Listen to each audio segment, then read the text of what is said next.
Firefighters near Los Angeles are trying to contain a massive wind-fueled wildfire. The Post Fire erupted Saturday in Gorman. That's about 60 miles northwest of Los Angeles. And it is already the largest wildfire in California this year. Strong winds and dry conditions are creating a challenge for firefighters trying to control the flames.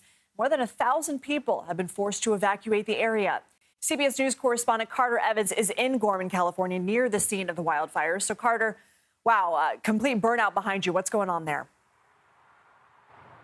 Well, this could be one of the areas where it initially started, Lindsay. This is an auto shop, one of the only buildings that's burned so far. I'll step out of the way here so you can see dozens of cars inside. The owner's son told me many of the cars are customer cars, so customers are going to come back and this is what they're going to find. There were hundreds of tires on site here. They all burned as well. As we pull back out a little bit, I want to show you this container. You can see how it got so hot inside. It expanded like a balloon. And speaking of heat, this is aluminum. These were aluminum car rims. Now, aluminum melts at 1,200 degrees, so that gives you an idea of how hot that fire was. They told me that these cars inside, they were completely burned in about 10 or 15 minutes. So that's how fast this fire was moving. So I have a couple of questions. I mean, first of all, I think it's pretty remarkable that already they're deducing where it could have started. You mentioned this auto shop could be one of those places. So what do we know about that? And then secondly, I see as you're talking, this wind that we were just mentioning, kicking up this dry dirt, maybe even ash. I mean, what are the conditions that are fueling this?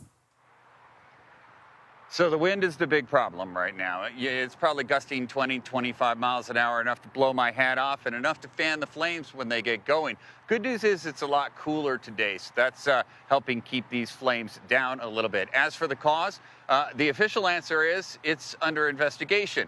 Talking with the shop owners here, and this is all hearsay. This is not guaranteed, but it is interesting, and it could very well be true. They're saying that witnesses who were here when this fire started said that they saw a horse trailer on the freeway up there. It was dragging a chain that was making sparks and lit some of the brush on the side of the road on fire. Now, if that's the case, that is a prime example of why they tell us out here in the West to be so careful when you're driving. Don't throw that cigarette out the window. Make sure nothing metal is dragging on the ground. Any little spark can start a fire in these conditions, and then the wind is going to fan the flames. So, Carter, what are officials concerned about when it comes to this post-fire and really the rest of the wildfire season going forward? We're not even officially in summer. So two things. With the post-fire, it's in terrain now that's really, really difficult to get to on foot or by car. So they got to fight this firefight by air right now. But when it's this windy, those water drops aren't nearly as precise. The wind can blow the water, it turns it into kind of a mist, and it's not effective when it hits the ground and it hits in places that they weren't aiming for. So that can be a big concern as well. The other big concern is we haven't really had a big fire season here in California in a couple of years, and that's because we've had two really, really rainy years. It's great news for our water supply here in California. We certainly need it. We had lots of lush greenery around us for a while, but now it's all starting to dry out, and it's just fuel for the fire. Yeah, it's a double-edged sword. All right, Carter Evans, thank you to you and your crew. Well, millions of people in the eastern U.S. are bracing for a long and dangerous heat wave. Many are already feeling the heat in the Midwest. Take a look at this map. Highs will reach the mid-90s from Chicago to Pittsburgh, and tomorrow the heat will then make its way to the Northeast. Let's bring in Tara Molina for more on this sweltering heat. She's a climate reporter for CBS News Chicago. Tara, I saw one of your earlier hits. You got a thermometer out there. How's it feeling right now?